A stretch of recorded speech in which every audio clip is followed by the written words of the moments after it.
Hello everyone, అందరికీ నమస్తే.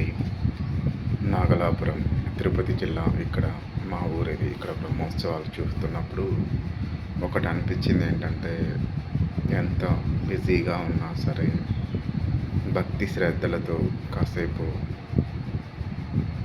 కొన్ని రోజులు ఆ దేవునితో మమేకమై ఉంటే కనుక ఈ ఓవర్ థింకింగ్ హ్యాబిట్ అనేది స్టాప్ అయిపోతుంది.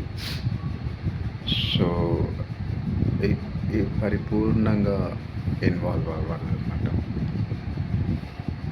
దీనికి మౌన సాధన ఎంతో ముఖ్యం. మాట్లాడితే ఫ్రెండ్స్తో కానీ, అంటే ఫ్రెండ్స్తో మాట్లాడచ్చు. ఎక్కువ మాట్లాడితే కనుక భక్తి ఆ వైబ్రేషన్ని ఫీల్ అవ్వలేము. ఎంత తక్కువగా మాట్లాడితే అంతలా ఆ వైబ్రేషన్, ఆ గోవింద స్మరణలో నుంచే మనం ఎంత బాగుందో అసలు లీనమవడం చాలా బాగుంది. భక్తితో పాటు ధ్యానాన్ని అలవర్చుకుంటే కనుక ఇంకొంచెం లోతైన అవగాహన వస్తుంది. మనమేంటి, అసలు ఏంటి అనేది అర్థమవుతుంది. సో మౌనంగా కూడా సైలెంట్గా ఉంటూ ధ్యానంలో ఆ శ్వాసతో మమేకమై ఉంటే ఇంకా లోతుగా ఉంటాం. మంత్ర జపం ద్వారా ఒక స్టేజ్కి వస్తాం. మౌనం ద్వారా ఇంకా అదే లాస్ట్ అన్నమాట.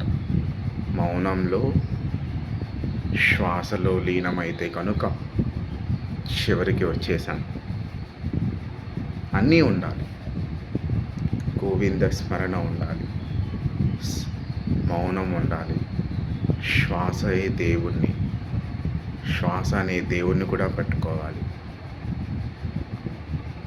గోవింద గోవింద గోవింద స్మరణ తరువాత ఆ మౌనంలో ఉండేది శ్వాస దేవుడు మాత్రమే. శ్వాసని పట్టుకోవాలి.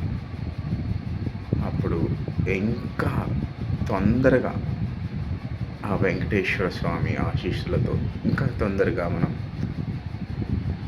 శ్వాస ద్వారానే మోక్షాన్ని పొందొచ్చు. ఇదొక ప్రయాణం. మంత్రం చేయడం, మౌనంకి రావడం, శ్వాసని పట్టుకోవడం, అదే చివరిది, అదే సులభమైనది, అదే అతి సత్యమైనది. Thank you.